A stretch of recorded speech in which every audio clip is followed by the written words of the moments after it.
G'day folks, it's Cortezerino, and welcome to my Austrian mountain village. And I would put the shaders on so it looks super duper pretty, but my world just updated to 1.14.4 this morning, and I haven't updated my Optifine yet.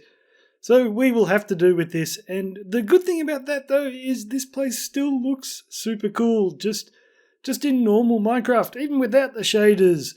I really love this place, and I'm kind of loving 1.14.4 because they have made it so the zombie sieges now, the zombies aren't going to spawn where there is a high light level. So I can finally AFK at my oil rig base for iron once more without having to worry about tons of zombies crashing my party. And there's not really too much to say about this place, because if you watched my time-lapse that I did last episode, then you pretty much have seen the entire thing built in detail. And you should always consider my time-lapses in this world as episodes, guys. So even though this is, probably episode number 9, I think, it's really episode 11 because I've done 2 time-lapses as episodes. I just don't call them episodes, because I tend to get more views if I just call it a Minecraft time-lapse. But one thing I also did, guys, is I put my world download in the description of that time-lapse. So a few of you have wanted the world download so you can come on and see what I've been up to. Well, now you can do it, and I think you'll appear right here. And it is definitely worth a visit, guys, because the insides of all these houses are fully decorated. We're in the tavern, the inn, at the moment, so you can go upstairs, look around the bedrooms. Every house is completely done, and it's fun just to roam around. And if you're looking for the nether portal in this area, it is in a little basement in that house right up the top.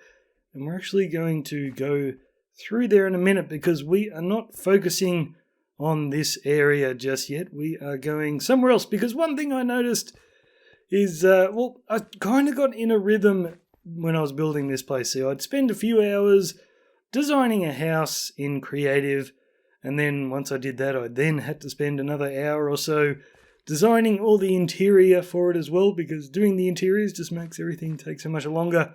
And then once I designed it, I know exactly what materials I'm going to need. So I'd go out, gather all my resources, so then when I started the time lapses, I had everything in shulker boxes ready to go.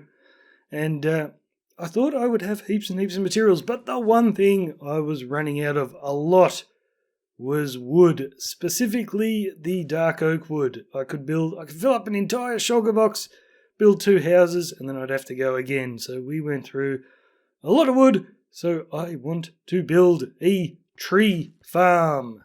But before we run off to build a tree farm, I thought I'd show you this. This is the creative world where I was designing the houses, and you can see a few there. I sort of started and wasn't really feeling it and moved on with something else. And I always prefer to build the houses in a flat world like this, because I don't know what they're going to look like when I start. So I just start placing blocks, and then once I know their shape, I then go into the world and figure out where they're going to fit. So all the houses are right here. And there are a few actually, I don't know if there's a few, yeah, there's 2 here that I didn't actually build. So this is one of them. This is a super duper big one, and I built a fair bit of this one, and then I thought, hang on, I better check the size of this, and it was far too big to fit in that mountainous area where we were building. So I copied that, but I did a much smaller one.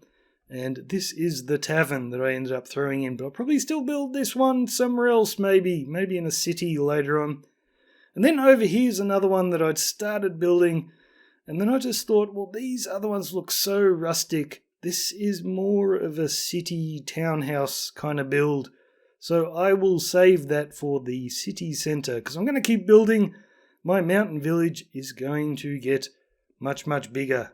Okay, we are back in my world now, and this is where I've decided to build the tree farm, because we've got our spider spawners over here, but more importantly, we have our skilly spawner. So I have lots and lots of bone meal whenever I need it for the tree farm, but we're not actually relying too much on bone meal And I didn't really know what I was doing when I started this, so I sort of started designing my go-to tree farm, which is just an area to plant a bunch of trees and then have a minecart running underneath to pick up all the saplings.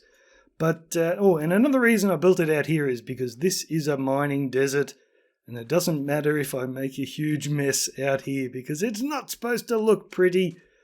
But what I decided to do though, like I'd already laid all the rails for this, and then I thought, well, we've got the new TNT feature in 1.14 when you can blow things up with your TNT and it will create blocks all the time rather than blowing half the blocks to smithereens. Basically, you get more blocks when you blow things up with TNT. So I thought I wanted to try using that. So I ran over here and I was playing around with a TNT duper. No, I don't need to go up there. Well, that's the design I've got. It's your standard sort of thing I just copied off a YouTube-y thingy. But did I bring a sap? Oh, jeez, I better put my armor back on. I never remember to put it on after doing an intro. So I haven't tried an acacia tree yet. Let's try one of them because they are super crazy. So I've set this up so I could do dark oak because that was the one I was using the most of, which is right underneath. Probably that one. So let's grow this sucker and drop some TNT. So this is the idea I was playing with, to just drop one bit of TNT on top of the tree. So that way we didn't need to chop as high and hopefully wouldn't have to wait as long for all the saplings. See, there we go. Got lots of saplings. Got some wood fall down from there. And then we can just run around our tree farm and chop what's left over. And I thought that would be pretty cool. But one thing I was really, really scared of is I know it's going to happen eventually. You have a long line of trees and I'm dropping TNT on top of all of them.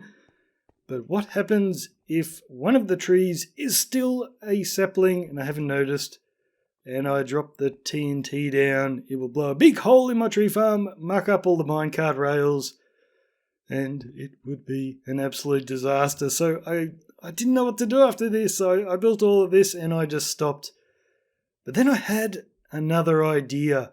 What if that TNT always lands on obsidian so we don't have to worry about it dropping too low and blowing up our minecart rails? Now I can't drop it where I'm dropping it now, right on top of the tree, because the obsidian would be in the way of the tree growing.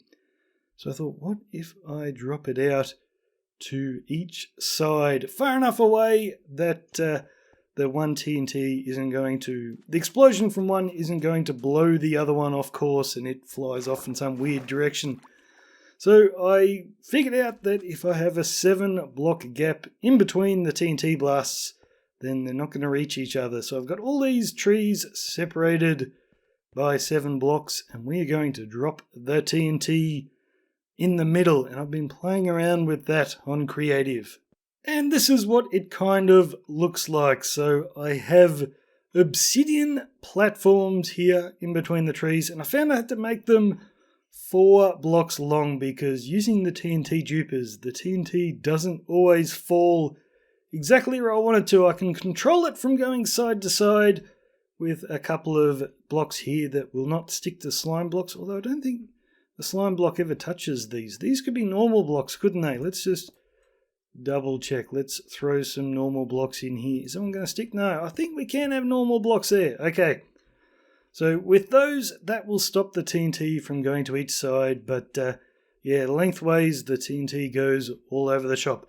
And the other thing that I'm doing is I'm changing the levels of the TNT. So this way I can have the one on this side blow apart the bottom part of the tree and the one on this side does the top part. And it takes a few goes to destroy the entire tree. But this seems to work really well. And I found also if I use half slabs down here, then I can actually get the TNT to blow away the bottom part of the tree as well. So let's give this a fire. Where's my button? Oh yeah, and I'm experimenting with a bit of a delay in the minecart collection because I need a few goes to destroy the trees completely with the TNT. I want to be able to drop a TNT, then have the minecart run once, drop it again, and then the minecart runs. so we're not blowing up any items just sitting on the floor. But here we go. There we drop the TNT, lands on our obsidian, and boom! And you can see there are still a few little bits of wood lying around everywhere. I'm testing now at the jungle trees because they're one of the tallest. I don't know if the TNT is going to get that one right at the top, actually. Let's give this a few more blasts and see if it goes that high. Boom. Oh, we're getting close. There's only one left there. I'm just going to sit here for a while blowing stuff up. Yes, it got there eventually. So that is what I'm looking at. So we've got one right at the bottom level, and you can see here it blew away a little bit of block there, but it doesn't touch the half slabs. And what kind of distance have we got? So we've got one there, then a 4-block gap, and then we do the other obsidian platform. And that seems to get every height of the tree. But yes, it does take a lot of blowing up. But with the minecarts running along the bottom, we may not have to chop anything at all. Although I'm not. This is working fine on a creative world, but having this many TNT dupers going at once on survival, I don't know. But anyway, this is what I'm working on now. But what I haven't figured out is all the timing for stuff. See, I want to have my collection point. Let's go back into the survival world, and I'll show you what I mean. You know, I think I want to build an ink farm in this little pool of water. It's right next to where I'm AFKing at the Skelly farm, and I keep getting squid suffocate on the edges here. I've been picking up ink sacs while I've been building this thing. So I might have to cover up a lot of the rivers here or fill them in to get a lot of squid spawning in this place. But that will be a very good little ink farm later on. So basically what I want to happen, guys, is we'll have a line of trees here, and we've got a very simple collection system for the minecarts. They just stop on these rails. There's hoppers underneath, and all the goodies will get taken away into a little storage system. But what I want to do is be able to push a button here, have all the TNT drop, blast the trees, and then after a delay, which I've tested is about 15 repeaters on a full delay, the minecarts will go along and collect all the goodies they've dropped. And then when minecarts get to the other end, I want them to stop, and then another wave of TNT drops down. And then after a delay, the minecarts come back and start unloading. So for each button press, I get 2 trips with the minecart and 2 lots of TNT drop. It's going to be a lot of messy looking redstone, I think. But I think that might be the easiest way to do it. And then if there's still a log or 2 left, I can push the button again and send it off again. But that is what I am in the process of doing right now, guys. And let's pray I do not blow all my rails to smithereen. And you're thinking that's a lot of gold, Cortez. Gee, you must have been AFKing at your gold farm for a while. Well, no. No. I have absolutely no problem using rail duping for projects like this. Some people might think it's cheaty. I think it is just smart. It looks like these guys killed a wandering trader. They've got the llama's leads. Alright, well, it is some free leads for Cortez. See ya, mate, right in the face. Maybe a desert wasn't the best place to build this thing. But anyway, guys, I have had some successes, and I've also had a few failures as well. Well, not failures, I've had some problems. But we have one section working. Well, I've built all 3, but I've only rigged up one, because one of the failures I'm having is I've run out of iron. I haven't been able to AFK in 1.14.3.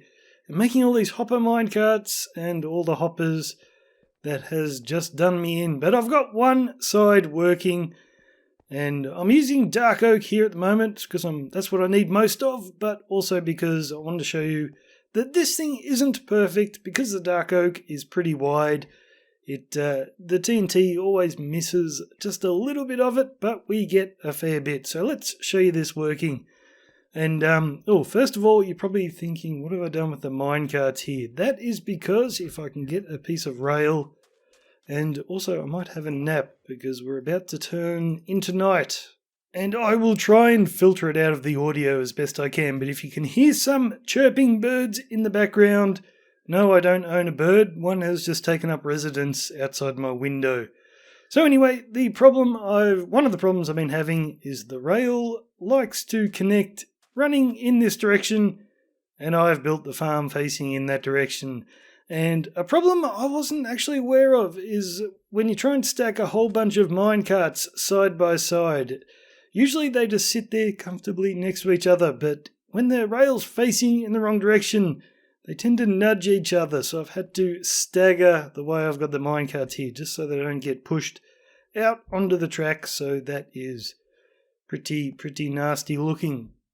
And the reason I've got so many minecarts, I don't know if I said it before, it's because when the TNT does its first explosion and all the items land on the ground, the next TNT can blow up and destroy some of the items lying on the ground. I don't want that, so I want lots and lots of minecarts to pick them up before that happens.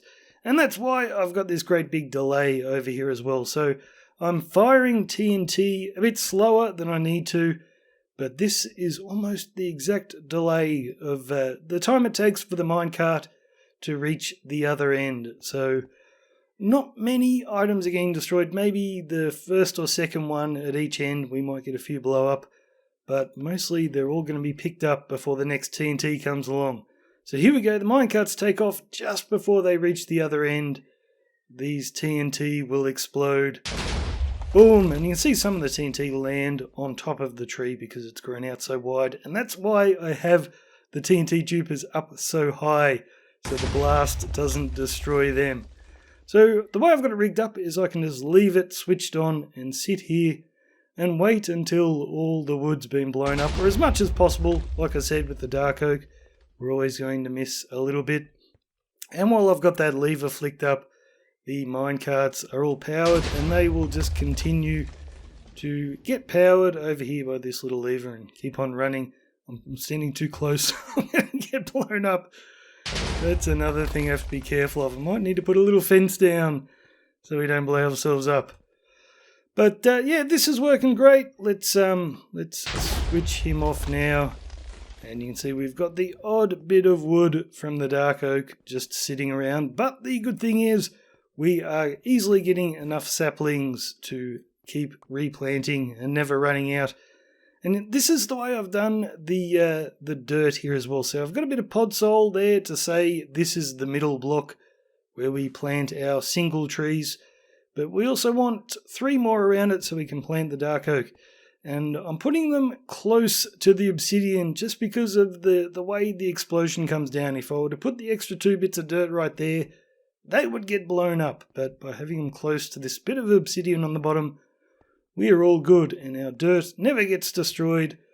So I'm quite loving this tree farm. But yes, we do have the problem of, yes, I've got no more iron. But I think I might have a solution because I don't really feel like building a whole bunch of 1.14 iron farms right now, but when I do, I'll probably build them right there. What I kind of want to do is get rid of the need for so many minecarts and just have one or two for each section here. And I might be able to do that by experimenting with the slabs. See, I'm kind of just assuming that the items sitting on the slabs will be destroyed. I think they will be. I think I saw them getting destroyed in my testing world, but, I might have been imagining things. But, yeah, I want to go into the redstone world, test if they are getting destroyed, because if they're not, we can leave them sitting there for a lot longer and just have 1 or 2 minecarts collect them. But what I can also try is, rather than have half slabs here above the rails, I could use carpet and lower the items even further, so maybe they'll be safe then. And I can dupe carpet, so that's not a problem. I'll have enough to cover this area, and plus I've got the spider spawners in there, so I have so much wool I don't know what to do with. Alright, we'll give this a test run. I've got 10 flowers right here. Let's see if these things get blown up. Yep, that is not looking promising. Alright, let's throw some carpet down. I can already tell what the problem's going to be. When we destroy the trees, a lot of the items end up on top of the dirt blocks there, so they will get destroyed. So perhaps this may not be the greatest idea in the world. And would you look at that? The carpet is actually getting destroyed. The half slab's absolutely fine, but I guess the carpet just does not have the blast resistance. That was unexpected. Okay, let's scratch that idea. Okay, the other option is, if I do want to change everything, is that I could just have 2 minecarts running up the centre so they go underneath the dirt blocks to collect any items stuck on there. And then on the sides, I wouldn't need minecarts. I could just have water streams pushing everything into the centre and then bringing it all the way down the front here. That could work. Although I have spaced these an even number of blocks apart. So if I'm to keep everything symmetrical, I'd need a double lane of water going down the middle. But still, that is a much simpler way to do it. It would save me some iron, but it would not look as nice. I don't know if I want to do that. And plus, I've already placed all the rails. Nah, I think I will just go for, yes, building an iron farm. But that would be the easier way to do it, guys. Just have water streams taking everything away. Alright, guys, I think I'm going to leave it right here. I have a bunch of iron farms to build. I don't even know what designs are working right now in 1.14.3. But one thing is certain. They are going to look disgusting. It's going to be just like this, all industrial. I'm starting to like this area. It is going to look so nasty when I'm done. But I'm not even sure if I'm going to get started on the iron farm straight away because, I've got one section working. I can get lots and lots of wood. I may go and do some building and just enjoy having retired my axe for a little while. So that's it for today, guys. Leave a like if you enjoyed the video. Cheers, I'm Cortezerino. I will see you later.